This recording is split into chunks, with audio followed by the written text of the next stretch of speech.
welcome back to Smart Talks. So we're continuing our conversation about work-life balance and how we can achieve a better balance in everything we do, both during the day, how we sleep, and in our business activities. And so the mission goes on to another value, the value of conversation. Why are conversations important? Because I think that while we say that there needs to be a balance in the type of conversations you have, I think that conversations, we need to validate the idea that conversations are important. It's so true, and getting clarity on exactly what it is you're doing. I was just having this conversation yesterday. A friend and I were talking about a specific topic, and we were talking about it from different vantage points. So then we actually took a step back, and he was like, wait, can you define that thing? And I was like, oh, that's an interesting point. And we're talking about yoga. He's like, what is yoga to you? And I said, oh, okay, when I speak about yoga, I'm talking about the asanas, which are the movements, but I guess there's also prana work, which is breath work. Oh, there's more than one way to look at something, so it's let's get on the same page, have a conversation about what it is we're talking about, and from there, we can at least make sure, to the best of our ability, that we're talking about the same thing. Like, people don't even talk about the same thing, they think they are. Yeah, we use the same words, but we have different meanings for them. So we may refer to the same word and have different connotations and different understanding of what we're talking about. I agree. And I think that our mission and this value of limited conversation is really also talking about being careful about our words and being deliberate in the type of words and how we say things to other people. It feels like forever, but in one of our beginning episodes, we talked about the story of the Baal Shem Tov, where the Baal Shem Tov, he's sitting with his students, and one student said, I'm going to fillet you like a fish. And then he showed them the imagery of what that actually means to that person, how figuratively that person is being filleted like a fish, because that was powerful, painful words. This is such an important value, and the more it's an important value, the more you take time to read over, to think about your words. This has been a huge lesson for me over the years, especially with social media. I would post things and think that people understood me, or I'd make a joke, and it was not always so sensitive. And to really just take a second to think, oh wow, words are things, and they do carry weight, and not everyone is going to understand what I mean. And so I take a long time now copy editing my own stuff, really just checking my own intention. Is this the right word? And words, for me, feel very limiting. They're like a limited vessel for all the things that I feel and want to say. So sometimes it can be hard. And that's where picking up the phone, and I think social media has also really done a number on us, including texts, where we don't value face-to-face or phone call interactions, and you get a lot more energy, you can get a lot more clarity around what someone's trying to say when you get to that next more intimate level of conversation, which is not often texting or sending an Instagram meme. Although those are great. Thank you for all the friends that send me Instagram memes. I send them too. I like them a lot. And I think that when we're trying to achieve balance and we have all these distractions, it's critical to focus on this particular conversation, this particular point. The Talmud, it's a compilation of sayings from rabbis from the 5th century, going back thousands of years. These are wisdoms, ideas that are valued to us and have a broad application to anybody who learns. The Talmud says that when someone teaches a student, they should also be brief and concise.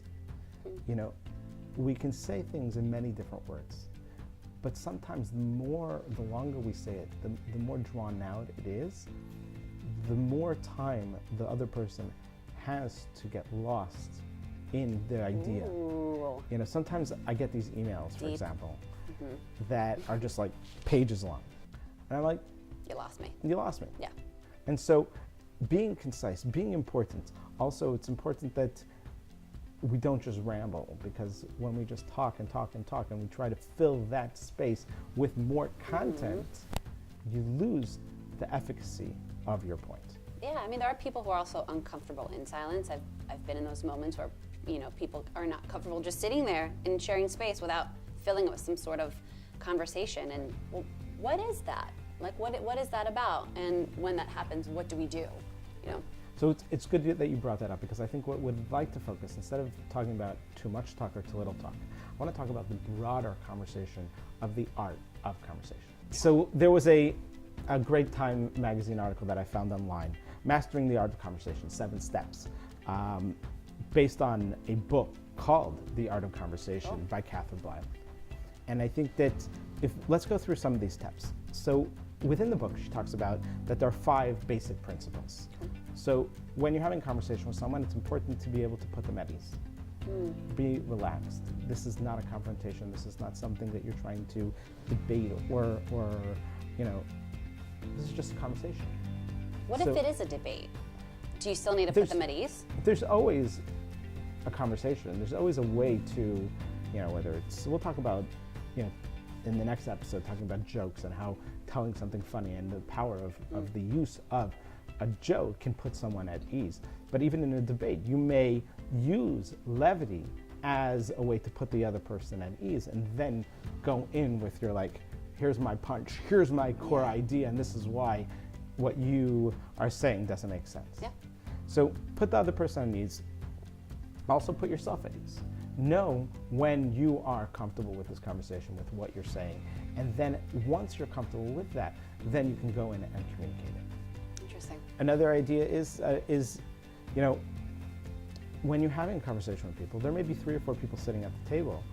Get the other people involved. Weave them into the conversation.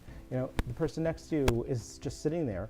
They may be deep in thought and may have something very wise to say, but don't necessarily feel comfortable talking up. It's true. So if you give them the opportunity to say something, that's important, that you'll get more information and more knowledge from that person. Yeah, that's one of my go-to things is ask questions. Just be curious. And if you're fueled by that, then you create a lot of open space for other people to come in and also feel empowered to share themselves. Right. People want to share of themselves.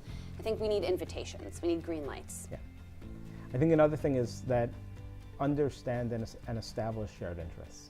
So if you are talking to someone and you're having, whether it's a coworker or a close friend, and you know that you have a shared interest in a certain author or certain activity or certain article or a certain topic, weave that into your conversation so that you're building a rapport, building a connection to the person within the conversation.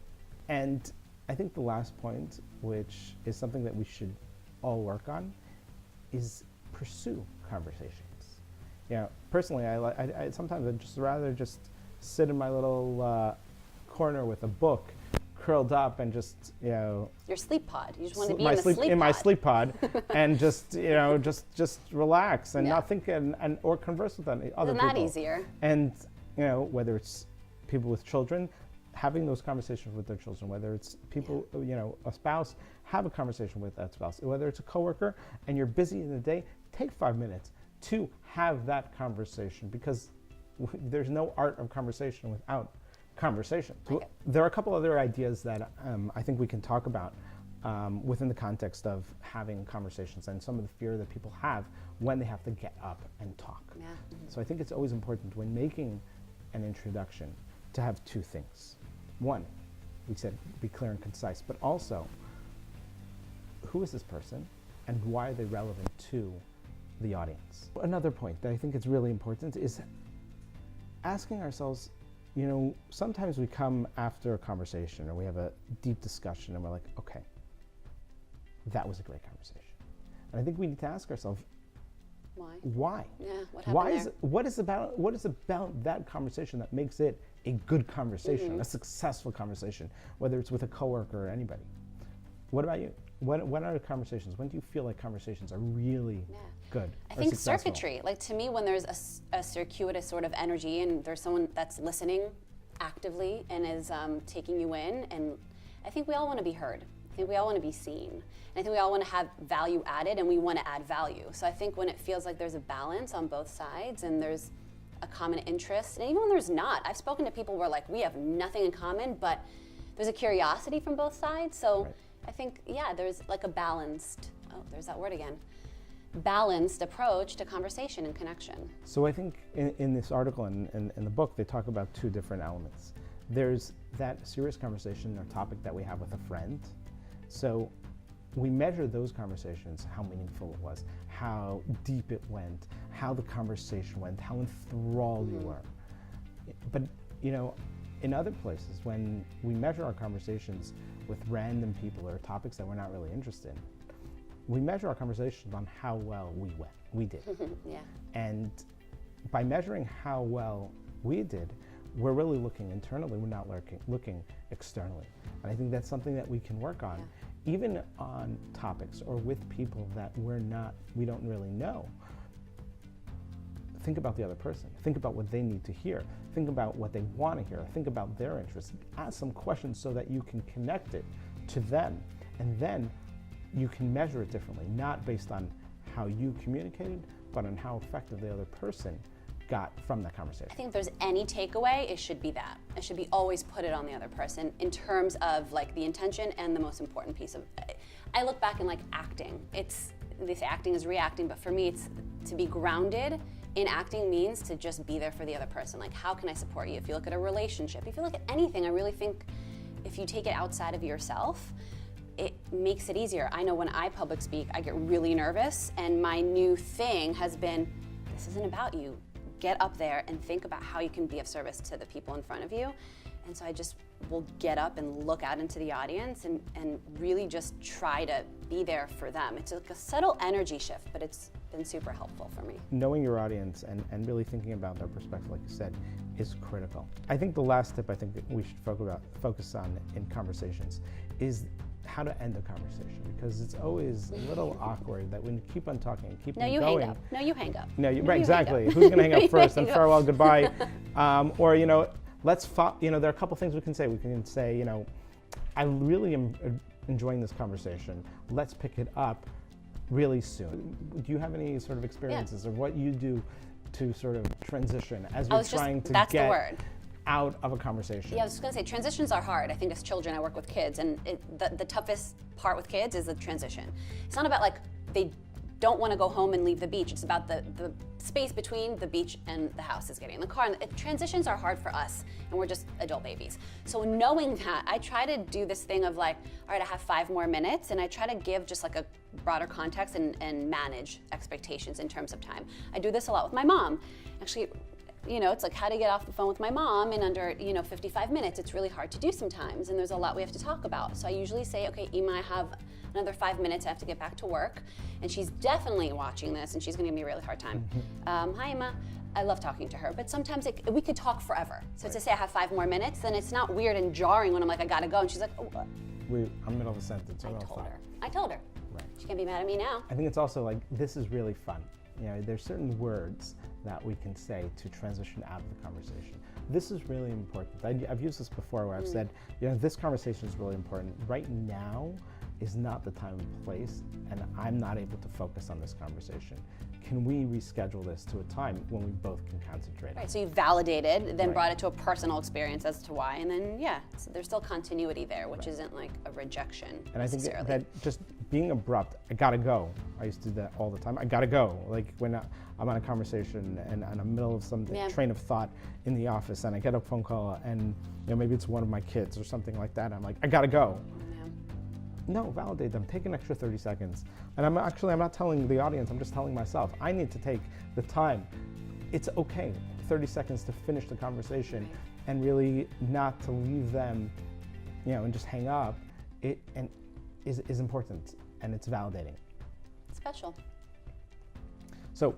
We gotta go, bye. I think it's a great tool, it's a great skill. I think we can all work on being better in our conversations. Absolutely. And we'd love to know from all of you what you do, what tools you use, how our conversations are going, and how we can improve them. Yes, please. All of that, all of what Rabbi Z said. Thank you so much. See you next week. Next week. Bye.